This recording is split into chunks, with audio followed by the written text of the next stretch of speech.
হঠাৎ টাকার প্রয়োজন হলে কোরআনে কারিমের 4টি সূরা একসাথে যদি পড়েন তাহলে আল্লাহ পাক অবশ্যই আপনাকে সাথে সাথে রিজিক দান করবে এবং অঢেল সম্পদের মালিক আল্লাহ সুবহানাহু ওয়া তাআলা আপনাকে বানিয়ে দিবে। এটা আমার কথা নয়, বিশ্বনবী সাল্লাল্লাহু আলাইহি সাল্লাম বলেন, আনাস ইবনে মালিক রাদিয়াল্লাহু তাআলা আনহু থেকে হাদিস এসেছে যে নবী করিম সাল্লাল্লাহু আলাইহি ওয়াসাল্লামের কাছে জনৈক এক ব্যক্তি আসলেন। রাসূল করিম সাল্লাল্লাহু আলাইহি ওয়াসাল্লাম তাকে প্রশ্ন করলেন, হাল তাযাওয়াজতা ফুলান, হে তুমি কি বিয়ে করেছো? তখন ওই ব্যক্তি উত্তর দিয়েছে, ইয়া রাসূলুল্লাহ আমি তো বিয়ে করি নাই, তার কারণ হচ্ছে আমার কাছে সম্পদ নাই। নবী করিম সাল্লাল্লাহু আলাইহি ওয়াসাল্লাম বলেছেন, তুমি কি কোরআনে কারিমের ওই 4টি সূরা জানো না যে 4টি সূরা পড়লে পরে আল্লাহ পাক তোমাকে অঢেল সম্পদের মালিক বানিয়ে দিবে। সুবহানাল্লাহি ওয়া বিহামদিহি সুবহানাল্লাহিল আযীম। এই আমলটা আমরা প্রত্যেকে করার ট্রাই করব ইনশাআল্লাহ। প্রথম নাম্বার হচ্ছে সূরা ইখলাস। এই সূরা ইখলাসের অনেক ফজিলত, শুধুমাত্র সূরা ইখলাসের 300 বেশি ফজিলত আছে। সুবহানাল্লাহি ওয়া বিহামদিহি সুবহানাল্লাহিল আযীম। এখন আপনি সূরা ইখলাস যদি পড়েন, নবী করিম সাল্লাল্লাহু আলাইহি সাল্লাম বলেন, কোন ব্যক্তি যদি 10 বার সূরা ইখলাস পড়ে আল্লাহ পাক জান্নাতে তার জন্য একটা সুন্দর ঘর বানিয়ে দেয়। সুবহানাল্লাহি ওয়া বিহামদিহি সুবহানাল্লাহিল আযীম। এই জন্য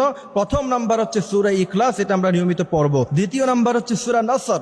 নবী করিম সাল্লাল্লাহু আলাইহি সাল্লাম বলেছেন, ইদা জা নাসরুল্লাহি ওয়াল ফাতহ ওয়া রাআইতান নাসা ইয়াদখুলুনা ফি দীনিল্লাহি আফওয়াজা ফাসাব্বিহ বিহামদি রাব্বিকা ওয়াস্তাগফির। নবী বলেছেন যে এই সূরাতুন নসর হলো গোটা কোরআনে কারীমের 4 ভাগের 1 ভাগ। সুবহানাল্লাহি ওয়া বিহামদিহি সুবহানাল্লাহিল আযীম। তৃতীয় নাম্বার হচ্ছে সূরা কাফিরুন, কুল ইয়া আইয়ুহাল কাফিরুন লা আ'বুদু মা তা'বুদুন ওয়া লা আনতুম আ'বিদুনা মা আ'বুদ ওয়া লা আনা আ'বিদুম মা আ'বাদতুম ওয়া লা আনতুম আ'বিদুনা মা আ'বুদ লাকুম দীনুকুম ওয়ালিয়া দীন। এবং এই সূরাটা অবশ্যই আমরা শুদ্ধ করে পড়ব, সূরা কাফিরুন। তারপর 4 নাম্বার হচ্ছে সূরাতুল জিলজাল। নবী করিম সাল্লাল্লাহু আলাইহি ওয়াসাল্লাম বলেছেন, সূরাতুল জিলজাল হলো গোটা কোরআনে কারীমের 2 ভাগের 1 ভাগ। সুবহানাল্লাহি ওয়া বিহামদিহি সুবহানাল্লাহিল আযীম। সুতরাং প্রথম নাম্বার হলো সূরা ইখলাস, দ্বিতীয় নাম্বার হলো সূরা নসর, তৃতীয় নাম্বার হলো সূরা কাফিরুন, চতুর্থ নাম্বার হচ্ছে সূরা জিলজাল। প্রথমে আপনি 2 রাকাত সালাতুল হাজাত নামাজ পড়বেন, তারপরে 4টা সূরা একসাথে পড়বেন, এরপরে আস্তাগফিরুল্লাহ রাব্বি মিন কুল্লি যামবি ওয়া আতুবু ইলাইহি লা হাওলা ওয়া লা কুওয়াতা ইল্লা বিল্লাহিল আলিয়্যিল আযীম। দুরূদ ইব্রাহিম পড়বেন অথবা সাল্লাল্লাহু আলাইহি সাল্লাম পড়বেন। তার কারণ হচ্ছে নবী বলেছেন, মান সাল্লা আলাইয়া ওয়াহিদাতান সাল্লাল্লাহু আলাইহি আশারা। কোন ব্যক্তি যদি একবার বিশ্বনবীর উপরে দুরূদ পড়ে,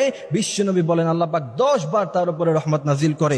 এরপরে যদি আপনি আমলটা করার পরে আল্লাহ পাকের কাছে চাইতে পারেন, আল্লাহ বলেন, ইন্না রাব্বাকা ইয়াবসুতুর রিজকা লিমান ইয়াশা ওয়া ইয়াকদির। আমার কাছে অজস্র আছে, অসংখ্য আছে, তুমি কত চাও আমি আল্লাহ তোমাকে দিয়ে ভরপুর করে দিব। এই জন্য আমরা অবশ্যই এই আমলটি করব ইনশাআল্লাহ। আল্লাহ পাক আমাদেরকে আমলটি করার তৌফিক দান করুক, আমিন।